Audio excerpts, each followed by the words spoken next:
Hey everybody, today we are going to go over how to scan a QR code and mark it as picked up. So as you can see on this screen, I am currently at the QR maintenance screen here. Now this is not what the technician out in the field would see, but what's nice about this screen here is that if we click on the QR code number, it is the same exact thing as initiating a scan. So we'll be able to see exactly what the technician would see out in the field when he scans the QR code. Now it's important to point out, if your technician has never scanned a QR code, the first time he scans a QR code, the system will prompt him to sign in. And he can use the same credentials that he would use for the mobile application to get into the QR code system. Once he signs in, it will remember those credentials going forward. So as we can see right here, we have a QR code 1000, and that's tied to a portable toilet for this customer, Alfonso's Pizza. So we'll go ahead and click that QR code. And once he scans the QR code, this is what he will see appear on his phone or tablet. And then, again, for today's example, we're going to mark this as picked up, so we'll go ahead and select pick up. You can also add an additional note here. I don't need to add a note, just a regular old pickup for this example.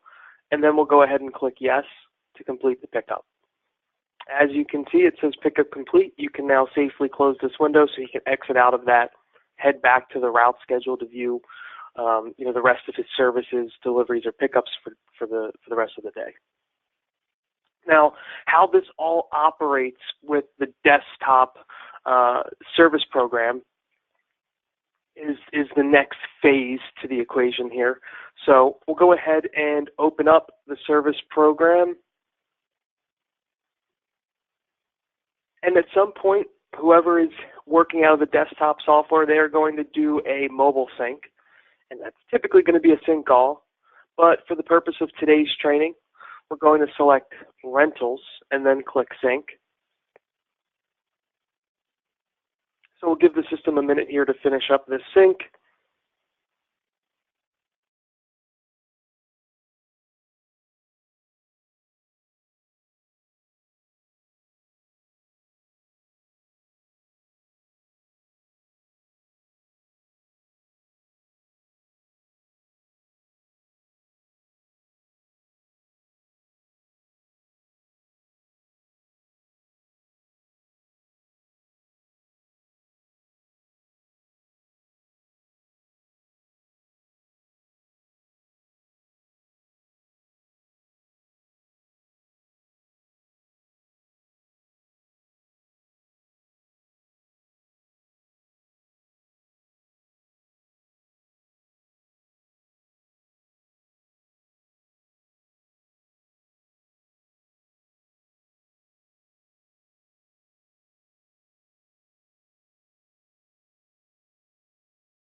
And it says complete.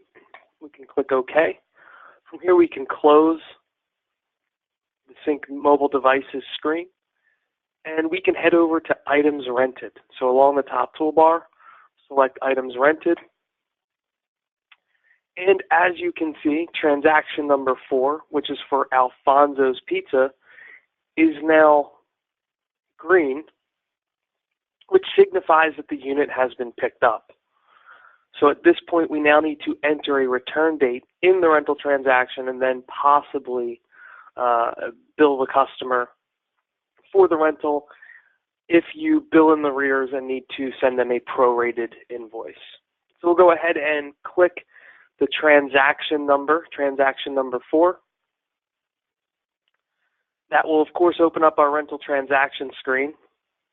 Now we know that it was scanned today, so all we need to do is over here in the return date, input the date of the return, which today is April 11th, and then we can click Return All. Are you sure you want to return these items? Absolutely. We'll select yes. It will then ask us a question about whether or not we'd like to invoice these items. Now, this all depends on how you do your billing. So if you bill in arrears, you probably are going to want to select yes on this prompt. That way the system will generate an invoice for this customer. If you prorate, that invoice will be prorated. If you don't prorate, then it will be for the full amount. If you bill in advance, then it's really going to depend on how your business operates. If you bill in advance and they're already being billed for the month that the unit was picked up. So if you were to click yes on this prompt, the system would generate a credit. And again, if you prorate, that would be a prorated credit. Now, what I must mention is that you cannot post a credit from the service program into QuickBooks through a rental transaction. So if we do select yes here and you bill in advance, the system will do the math for you to let you know what the credit should be. But from there, you're going to want to open up QuickBooks and manually create that credit.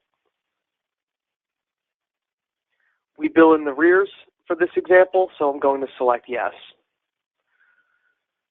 The next prompt here says, would you like to remove the customer from the route schedule? Well, we have their service stop on the route schedule, and we do want to remove that from the route schedule because the unit's been picked up. We no longer need to service this customer.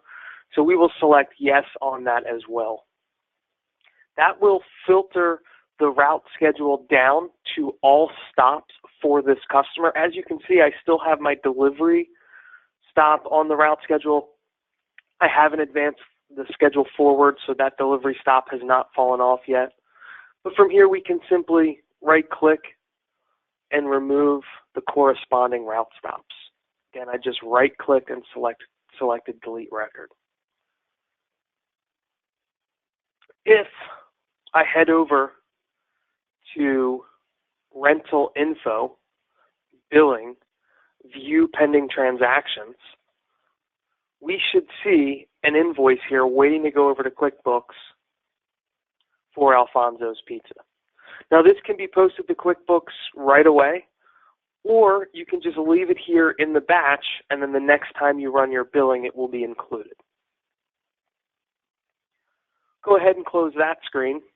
And now if we head back to items rented, as you can see, Alfonso's Pizza is no longer displaying because he isn't currently renting any assets from us.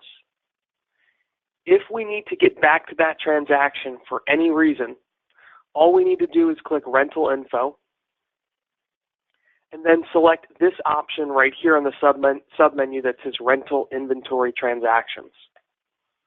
This screen is going to display all rental transactions you've entered into the system, regardless of whether or not they are currently on rent. So as you can see, Alfonso's Pizza here is displaying, and it has a date returned of 4/11. If we need to get back into that transaction, all we have to do is double-click the invoice number. And that is how to handle a pickup after scanning a QR code.